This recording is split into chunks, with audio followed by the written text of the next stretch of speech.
салом ба беҳтарин ҷомеаи футболӣ. Имрӯз мо якбора се ҳодисаи калонро дар ҷони футбол баррасӣ мекунем, ки воқеан сархати ахборонро тар карданд. Аввал изороти қавӣ аз Милан дар ҷоми Италия. Дар дерби ба Интер бо ҳисоби 3-0 пирӯзӣ, роҳ ба финал ва нобудсозии дастаи Инзаги. Лука Йович ба ҳайси қаҳрамон баргашт. Консенсау боз собит кард, ки мураббии ақлманд аст ва ҳоло Милан бори аввал аз соли 2003 ба ин унвон хеле наздик шудааст.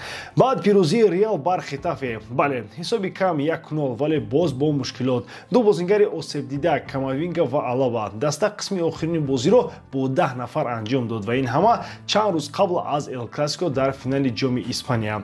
Арда Гюлер қаҳрамон шуд, вале паси пардагӣ бисёр нигаронкунанда аст. Ва дар охир ҳодисаи ҷиддитарин, эҳтимоли маълумшавии Винисиус Ҷуниор аз футбол барои 2 сол. ФИФА тафтишот оғоз кардааст ва агар исбот шавад, ки тавассути ширкати падараш соҳиби саҳмият дар клубҳост, дисквалификатсия метавонад воқеӣ шавад. Ин ҳодисаест, ки метавонад на танҳо ба карьераи ӯ, балки ба ояндаи Реал таъсири калон расонад.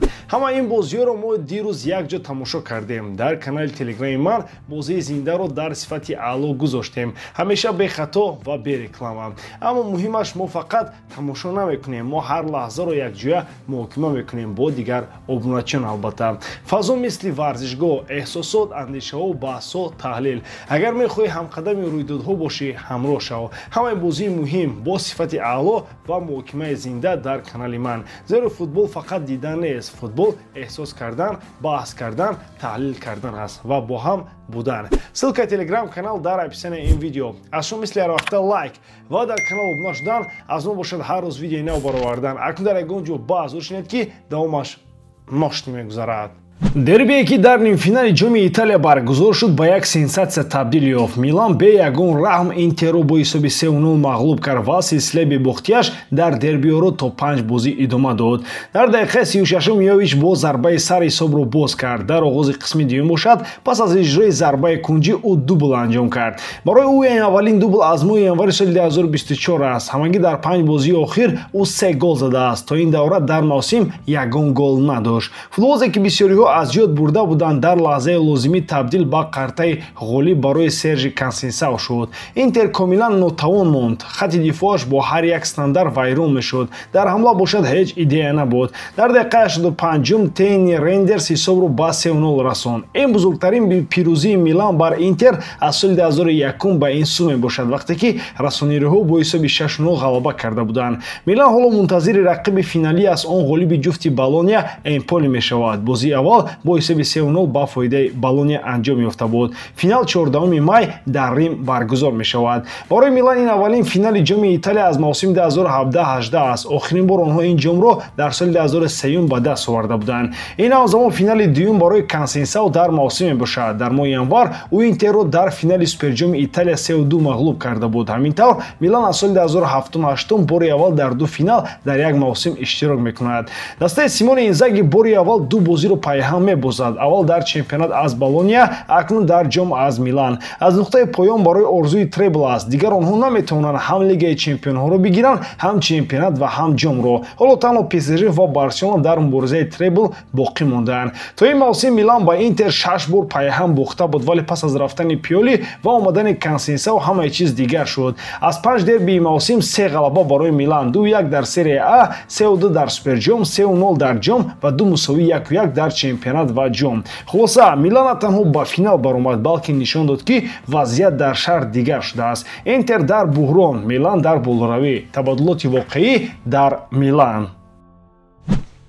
дӯстон, ин мавсим ба анҷомшавии худ наздик омадааст ва ҳар як даста бозиҳои муҳими худро мегузаронад. шумо метавонед ин рақобатҳоро бо 1x ҷолибтар гардонед, зеро ин ширкат чандин сари сол мешавад, ки кору фаъолият дорад ва беҳтарин шароитҳоро фароҳам меорад. танҳо дар мо ва танҳо барои шумо мо промо тайёр кардем бо номи AMG 0777, ки нафароне ки то ҳол регистратсия накарданд метавонанд дар аввалин пардохти худ то ҳаҷми 8000 сомонӣ бонус ба даст оранд. ссилкаи бозӣ дар комментарияи ин видео. бозӣ кунед, аммо одат накунед. дар даври 33-ми Ла Лига дастаи Реал Мадрид дар меҳмонӣ бо ҳисоби минималӣ Хетаферо 1-0 мағлуб кард. Гол аз Арда Гюлер омад, аммо шодӣ кӯтоҳ буд. Дастаи шоҳона натавонистанд аз як гол бештар зананд ва дар баробари ин ду бозингари муҳимро аз сабаби ҷароҳат аз даст доданд. Дар дақиқаи 21-ум Гюлер қаҳрамони шаб шуд. Ниҳоятгари ҳуҷумӣ аз берун аз ҷаримагоҳ бо зарбаи дақиқ ба дарвозаи Хетафе гол зад. Ин лаҳза ягона рӯшании бозии Реал буд, ки боз як бори дигар дар ҳамлаи худ азоб мекашид. Барои Гюлер ин як голи муҳими дигар аст, ки нишон медиҳад, ки ӯ аллакай бозингари ҳалкунанда мебошад, на танҳо истеъдоди ҷавон ва бозингари захиравӣ. Аммо ин пирӯзӣ барои Реал қимати гарон дошт. Дар вақти танаффус Давид Ғалаба аз дарди пояш шикоят кард ва иваз шуд. Ба ҷои ӯ Эдуардо Камавинга вориди майдон шуд, аммо дар дақиқаҳои охири бозӣ ӯ низ пас аз фоли Луис Милля осеб дид. Баъдии кор он аст, ки Реал дигар имкони иваз кардан надошт ва маҷбур шуд дақиқаҳои охирро бо 10 нафар анҷом диҳад ва ин дар арафаи финали ҷоми Испания бо Барселона хатарнок аст.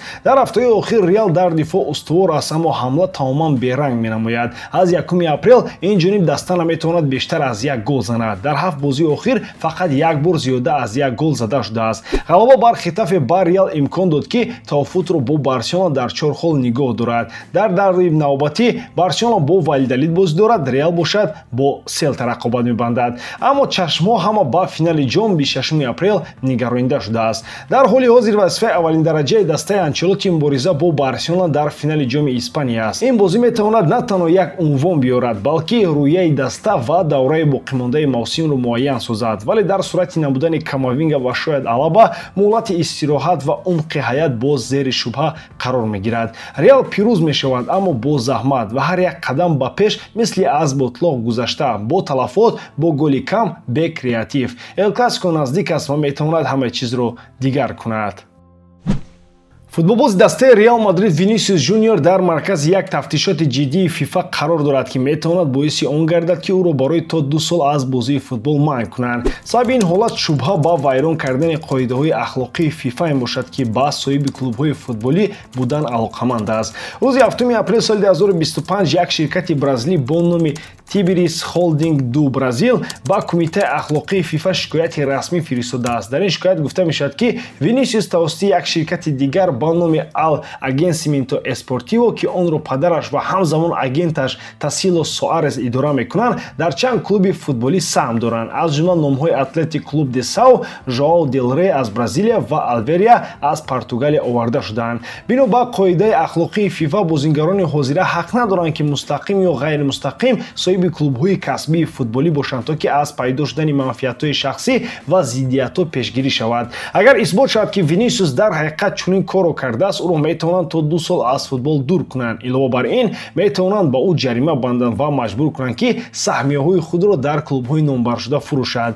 Винисиус Ҷуниор яке аз бозингарони асосии Реал Мадрид ба ҳисоб меравад ва дар мавсими ҳозира натиҷаҳои хуб нишон додааст. 21 гол ва 15 паси головар дар 47 бозӣ. Агар ӯро аз бозӣ манъ кунанд, ин барои дастаи Реал мушкилоти калон мешавад. Ғайр аз ин, Винисиус чанде пеш як пешниҳодро аз дастаи Саудӣ рад кард ва қариб аст шартномаашро бо Реал Мадрид то соли 2030 тамдид кунад. Вале акнун бо ин қазия шояд ҳама ин нақшаҳо вайрон шаванд ва ҳатто дар муносибати ӯ бо клуб ихтилоф ба вуҷуд ояд. ФИФА расман санҷишро оғоз кардааст, вале ҳоло ҳеҷ қарор қабул нашудааст. Тахмини коршиносон чунин аст: эҳтимол дорад ба ӯ танҳо ҷарима банданд ва талаб кунанд, ки саҳмияҳояшро фурӯшад. Аммо имкони он, ки ӯро барои 2 сол аз бозӣ манъ кунанд, ҳамон вуҷуд дорад. Хулоса, қазияи Винисиус нишон медиҳад, ки риоя кардани қоидаҳои ахлоқӣ дар футбол хеле муҳим аст. Натиҷаи ин тафтишот метавонад ба худи бозингар, ба клуби Реал Мадрид ва ба томи ҷаҳони футбол таъсири калон расонад.